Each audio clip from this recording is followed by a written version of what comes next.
How are you all doing? Guess what day it is? It's What's Up Wednesday.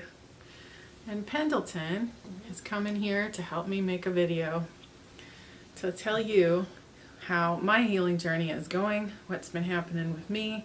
Pendleton's always looking for ways to go up, but there aren't ways to go up, but he wants to. So we're trying to get him a scratching post, like a cat tree, but they all are made with particle board and carpet that off gases. Oh, I love you too. Yes, I do. Oh, yes.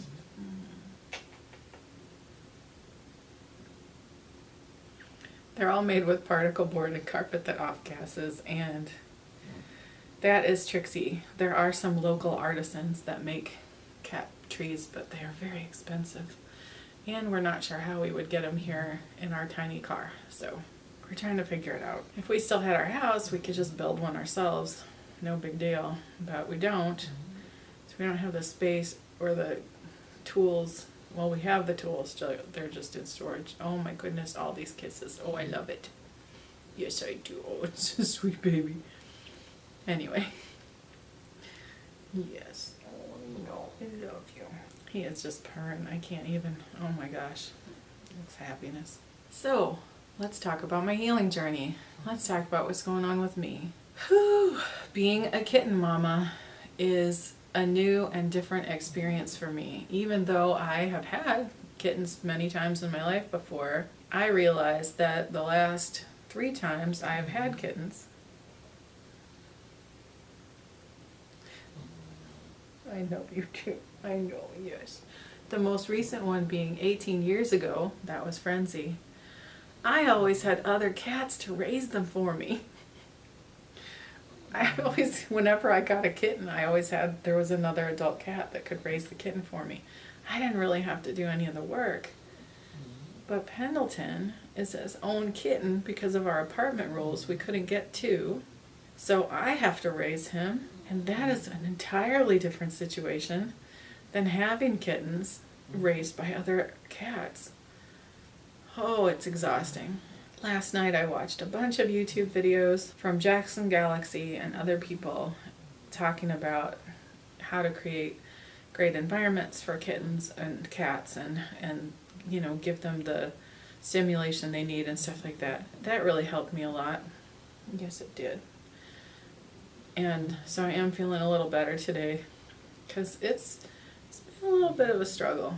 We've been trying to find our rhythm together. I still need to have time and space in the kitchen to make the foods that I need to make for my family. And Pendleton needs stimulation and entertainment. He needs to hunt and catch prey and things like that. But we keep getting more toys that are more appropriate. Like yesterday we got a laser pointer. He loves that. That's really helpful to wear him out a little bit in the mornings so that I can get my stuff done, and my son has been helping with that. So that is the kitten chapter of my journey, and I've been doing more of when I interact with him, like the slow blinks and just trying to give him stuff to chase and play with that I'm on the other end of, you know, like the little stick with the string on the end. He loves that thing, and the laser pointer, and just giving my full attention, and he has really responded well to that. Yay! Okay, so while the kittening has been happening, the introduction of young Pendleton and adjusting our routines and our schedules and the way everything works around our house. And there's Muffin snoring in the background, always the soundtrack to my videos. She came right in today and she's like, "Oh, we're making a video." And she curled up on the pillow, went right to sleep. That's my girl. Oh, you know what? I also want to say that in trying to adjust our routine to having this kitten and all this stuff in the house, also, I have been doing emotion code on both of the animals and my son and myself to help us adapt, and it has really been helping. I did some emotion code with everybody about the arrival of the kitten, Pendleton and Muffins and my son and me, and kind of how it uprooted everything and changed our routines. And then I was telling my son yesterday that I had done a couple sessions. He said, "I think you should do some emotion code for Muffins about Frenzy's death. And I said, oh, okay, that's a really good idea. Yeah, I'll do that. So I did that today. Hopefully that helps her to process it, because it was a lot of sort of confusing stuff for her.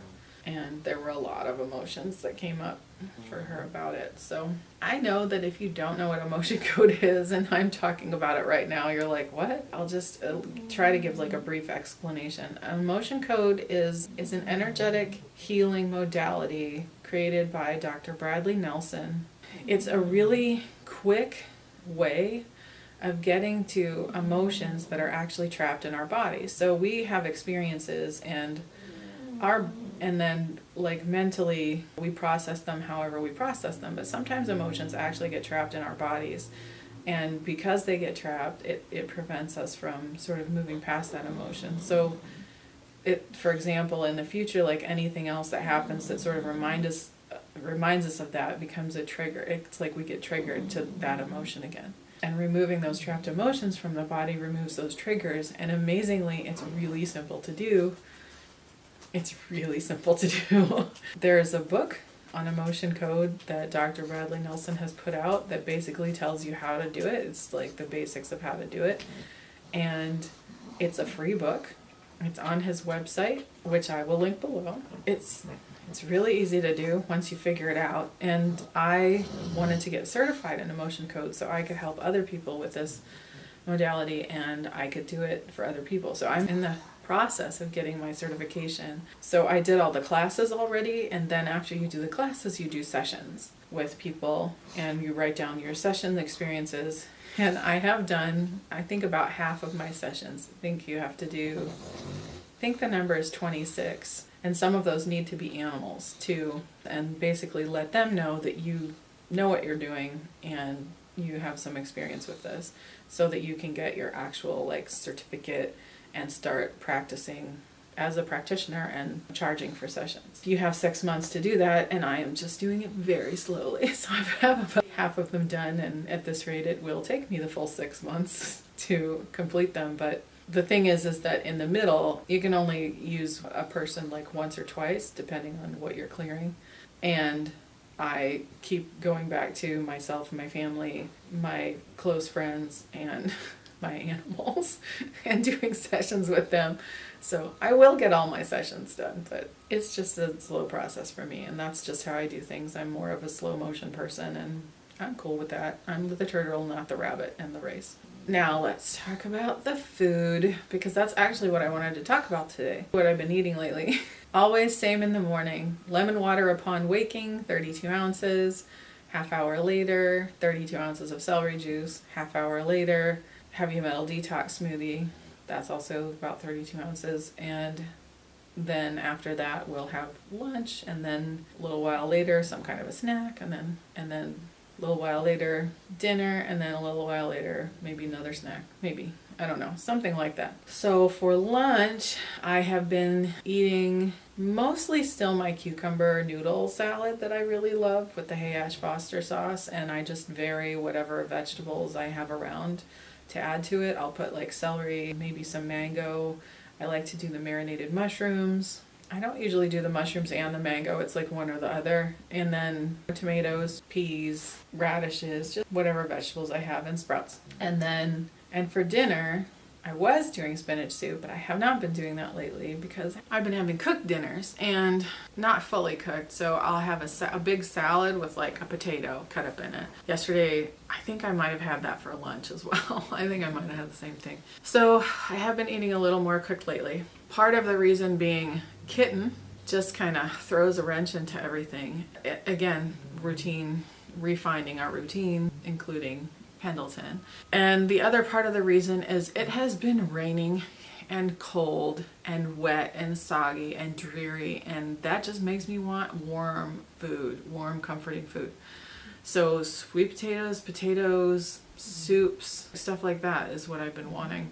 So I have been having the cooked potatoes. Mostly no fat, but there were a couple of days I want to talk about kind of the difference between how I feel on no fat, no salt, raw, no fat, no salt, but like steamed potatoes, and a little bit of fat, little bit of salt, cooked.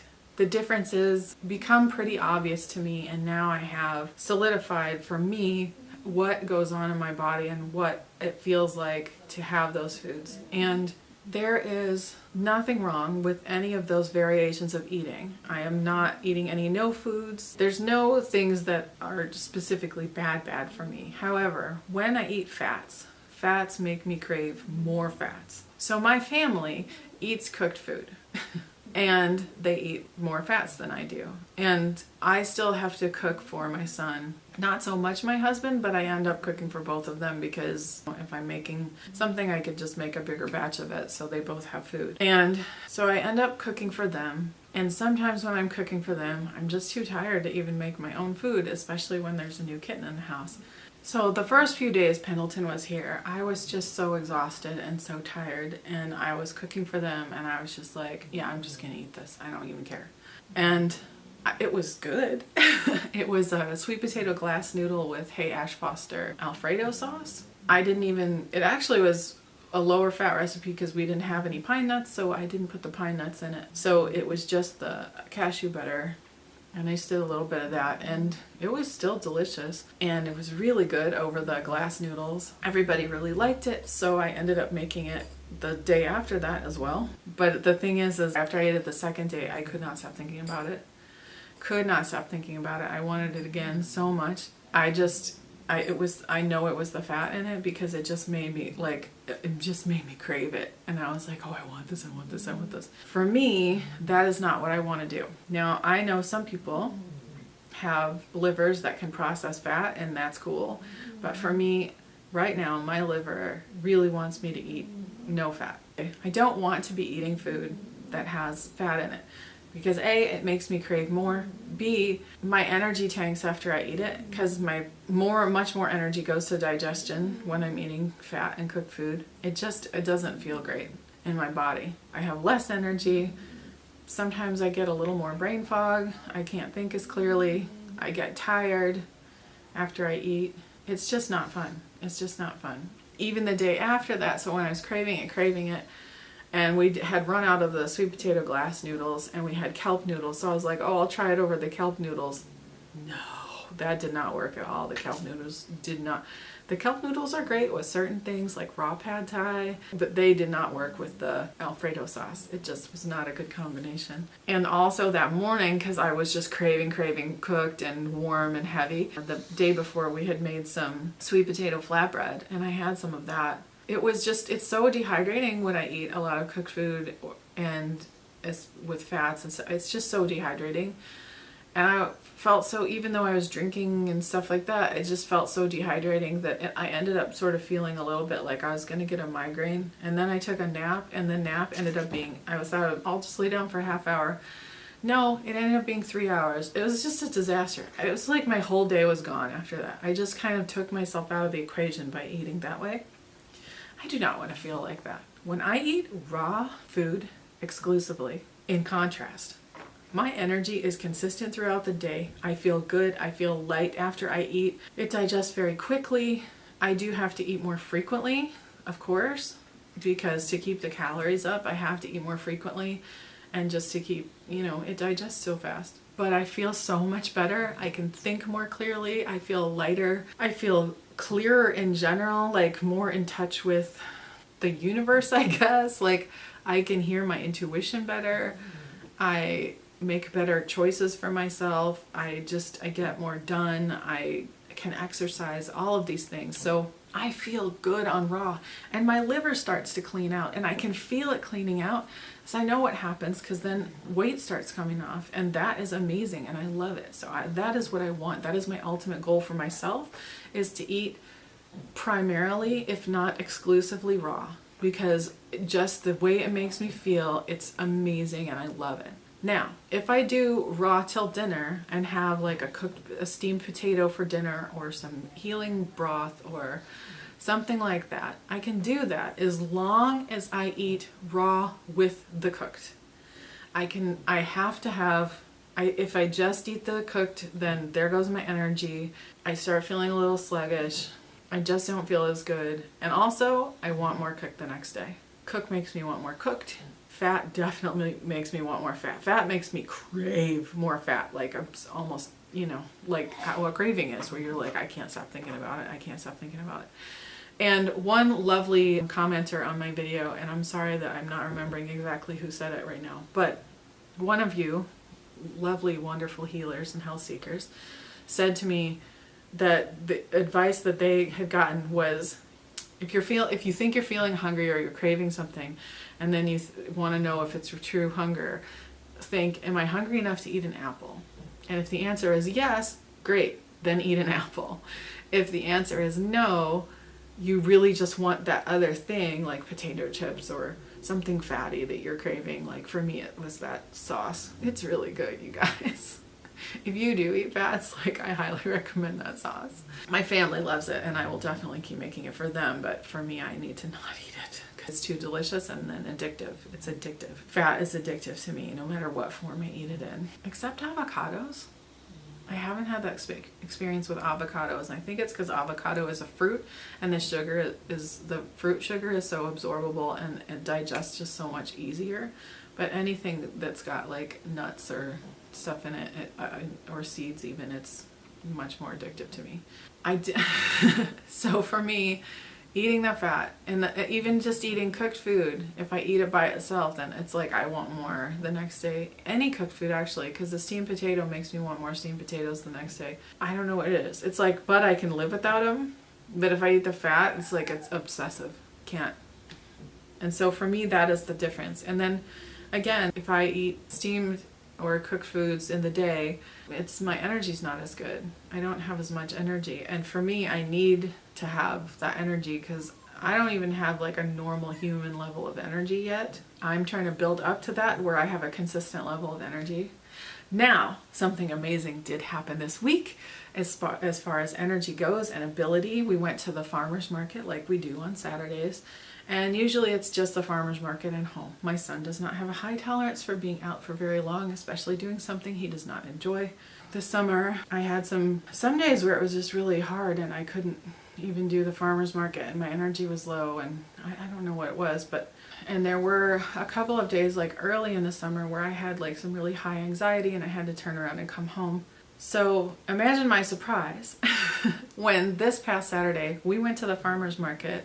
Not only did we go to the farmer's market, but we went to the thrift store, we went to Target for a couple things, and we went to get some birdseed from the wild bird store. 4 stops, like it was no big deal. Now, I have previously been able to do this in my healing journey, but it sometimes comes and goes. My ability to do this consistently, it comes and goes. Sometimes I can, sometimes I can't. This was a can day, and I was very surprised because I didn't know I had that in me, and I was just amazed because and we did these 4 errands, and I was in Target for a pretty decent amount of time. For me, usually like Target, it's like 10 minutes because it's like a chemical. But it just spoke to like my mast cell activation disorder and my chemical sensitivity are healing because I could be in there and not react and I was okay. I was in there however long I needed to be to get the things I needed, and I got the stuff that I needed to get, and we did those 4 errands, and I wasn't even tired when we got home. I was okay. I was still like had energy to do the rest of my day, and that's a victory check. #victory check, because being able to be in 4, that's a big deal. That's a big deal. So I was pretty happy about that. That means my stuff has been improving. But I think that's also because I had before this been eating raw for a month. On the spinach soup challenge that I was doing, I ate raw for a month. I had that cucumber noodle salad every single day, and then I had the spinach soup every single dinner. It was so good. And when we got the kid, I stopped eating the spinach soup. I haven't had it in like a week, and I think I miss it. I just missed having all raw. But the cold, I'm just trying to reconcile or figure out. My struggle is with when it gets cold and I want the warm foods, Like, what do I do? I guess I just stay raw till 4 and then have some warm foods in the evening. I don't know. I think that's my best solution, and just make sure that I eat a salad around them. So have something raw with it so that I can still keep my energy consistent, and it's at the end of the day, so it's not as important that I have so much energy. I don't know. That's what I'm trying to reconcile. How is it for you? Like, if you have a particular way you want to eat, or if you're somebody who eats raw, that's my struggle, is raw in a cold climate. I am in Wisconsin. I am north in the United States, and it just gets very cold here in winter. And when it is cold, I get cold and I want to be warm. I mean, I'm cold anyway. I've been putting an extra blanket on at night anyway because my body temperature is all out of whack. It is improving. It used to be worse. Before I started healing this way, I actually had a complete sensitivity to temperature, and I couldn't do heat, and I couldn't do extreme cold, or even just cold. I couldn't, I just needed a level temperature all the time because my liver needed healing so badly. It just could not handle temperature fluctuations, and it would just throw me off so bad. Whenever the barometric pressure, this has healed, this is gone. Whenever the barometric pressure would change, I would have so much pain in my body. I would feel horrible and lethargic, and my brain fog would just be off the charts, and my pain would be off the charts.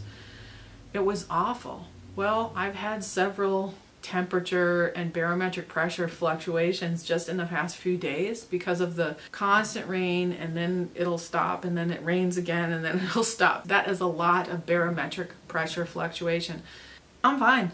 I have had only, but this is from the food, I have had only a little bit of increase in pain levels, like tiny. It's still such a minute amount that it's like not a big deal, but I do notice. That's another thing about when I eat more fats. I can't speak about just cooked foods because I did eat fats. So when I eat more fats, I definitely get more pain. And I think even when I eat cooked foods, I get a little more pain in my body. It increases. So now I've been living like with almost no pain in my body, except occasionally I'll get a little bit of pain in my lower back. But this is when I'm having some kind of a little bit of a shingles episode. Something's come up with shingles, is I'll get some pain in my shoulders. Same with my lower back really, but it does increase with the fats. Absolutely increases with fats. I think it increases with cooked food as well. I think it does. I just feel better on raw. Again, I just feel better on raw. I get a little more pain with cooked food. I get a little more tired. I get a little brain fog. Just a little. It's not like it used to be. But yeah, I just realized that barometric pressure thing is gone. I don't have that anymore. That's another victory check. All this stuff. I love noticing those things because you forget, like, oh yeah, I forgot I used to have all this pain. I would just be put out, and I lived in the Pacific Northwest where it rained all the time. Like every day was barometric pressure changes. It was brutal, just brutal. But it's not like that anymore. I don't have that anymore. I'm healing. My liver is healing. My body is healing. The viral load is going so far down. Even the bacterial load is going down. I'm gonna get this strep. I'm gonna get it. I'm going to tell you guys, strep is so tenacious, and it takes a long time, but I'm going to get it. It's going to go down all the way.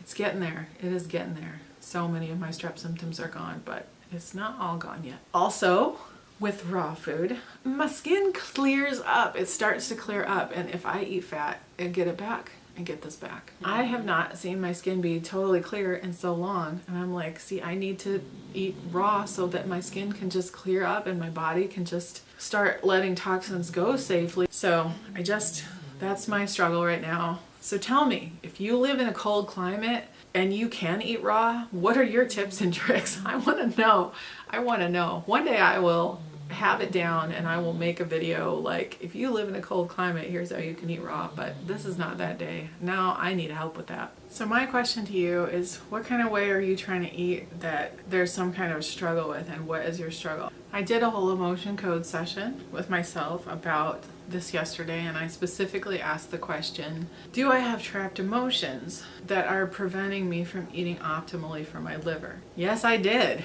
So many emotions came up, but some of them came up from like the beginning of humanity on this planet.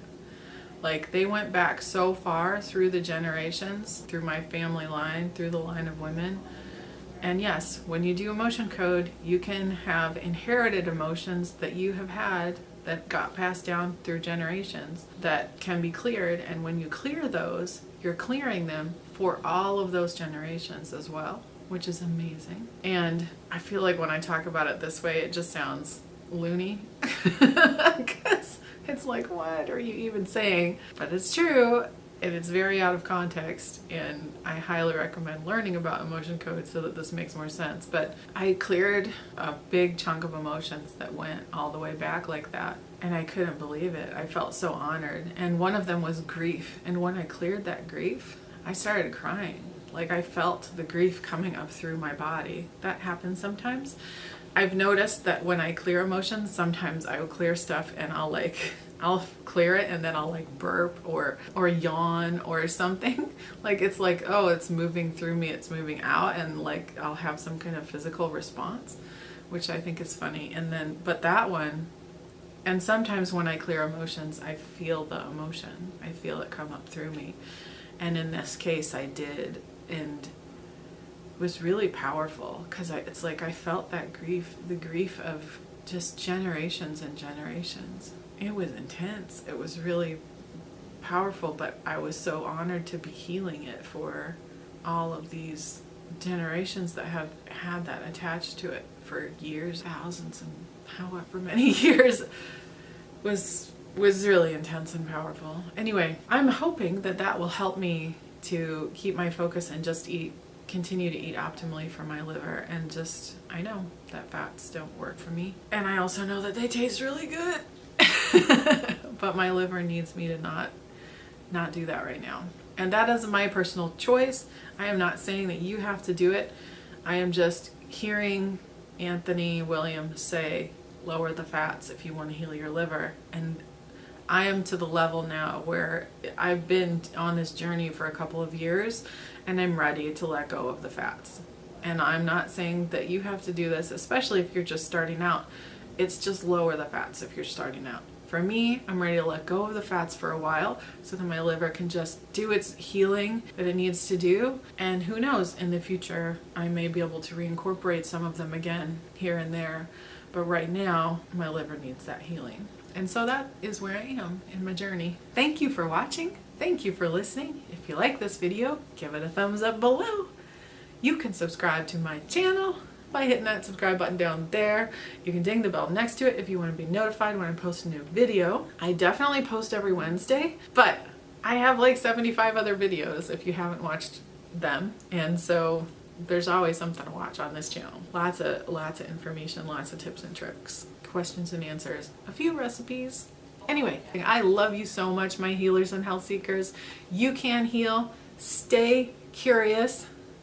I will see you next time. I love you. Mwah! Bye-bye. This is today's shirt.